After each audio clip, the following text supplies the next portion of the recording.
Good afternoon, Darren. Good to see you. Thanks for coming. We're seeing the change in the mobile phones at the minute with this sale around the 5G and the 4G and moving from even 3G. What does that actually mean? I mean, can you tell us where you see this going, this whole thing, because you've been involved with it quite heavily? Over the years, yes. Yeah, over the years, yes.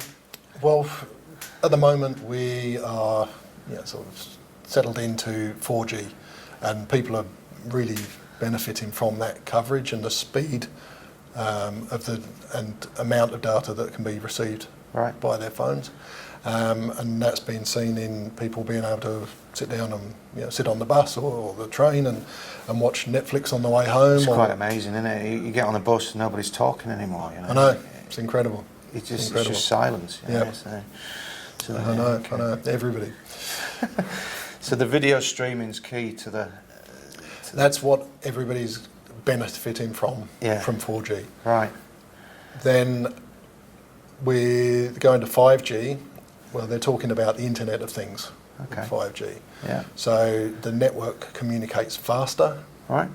And the data can be transferred faster as well. So I understand the Internet of Things to be, if you like, connection of different parts of different, I don't know, for example, in buildings. Networks and monitoring equipment, driverless cars, helping them with decision making. Yeah, okay. So 5G is really going to be facilitating things that we don't have at the moment. Right. And that's part of the problem. Okay. Why is that? Well, the upgrades of networks costs a fortune. Right. So before you can go on to the next network, you need to have made your money from the previous technology. And where we're at the moment with 4G, there's a technology ecosystem around it. So it's all of the streaming services, etc., that you can watch are facilitating that use.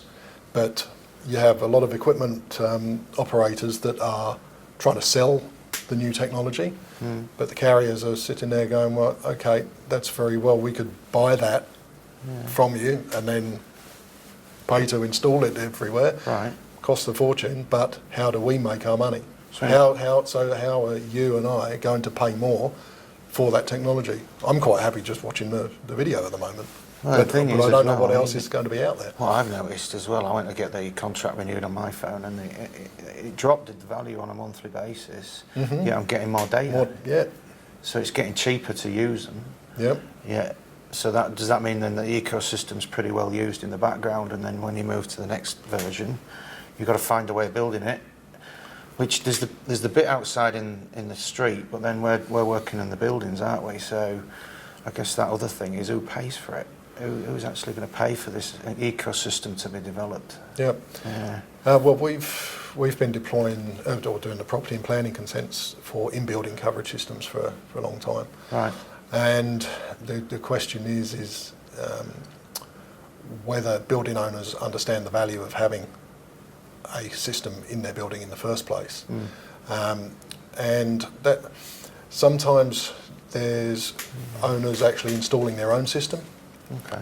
And we've come across buildings that have had their own DAS system, which is a distributed antenna system. Okay. But there hasn't been a carrier connected to it. So why would they have it?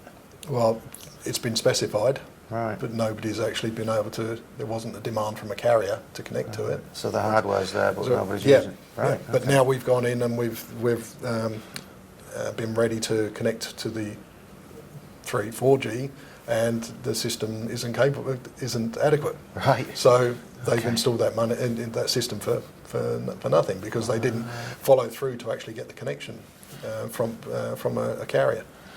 Right. So, but the other side of that, I'm thinking about the ecosystem in buildings, and I suppose the requirement of tenants, BMSs or lighting controls and things like that. I guess where I can see it working is if a building goes through renewal, and it relies on that connectivity throughout the property. If you've got that 5G in there, it would help the things connect through that Internet of Things, and then therefore it potentially is an easy buy or easy sell or an easier investment for an owner as part of that, rather than going in and just going in, well, we're going to put it in because we think we need to. Does that come in part of that decision making, or are you not seeing that? Not too much. It's whether they see a value in the customers being able to connect and use social media, for example. Shopping centres, they've had a battle with Wi-Fi, and then a lot of them are realising that, well, they just want to have their customers satisfied in their building. Yeah.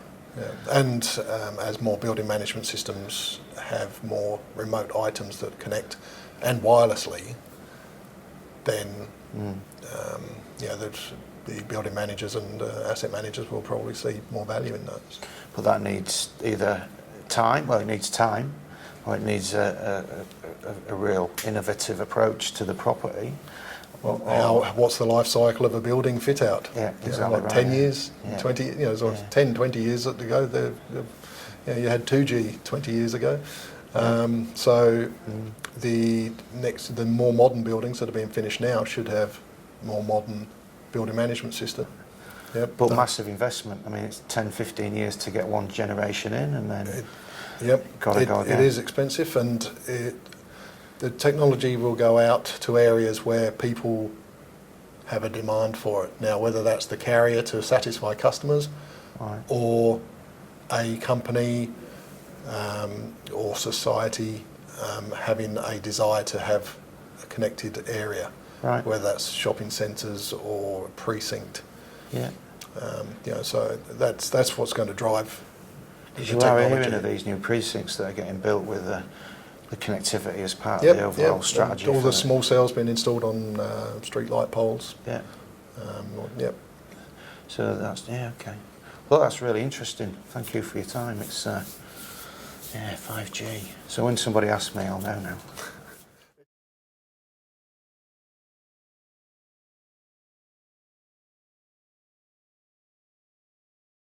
So where it was maybe in my mind anyway, where mobile device as far as a phone, it was to talk.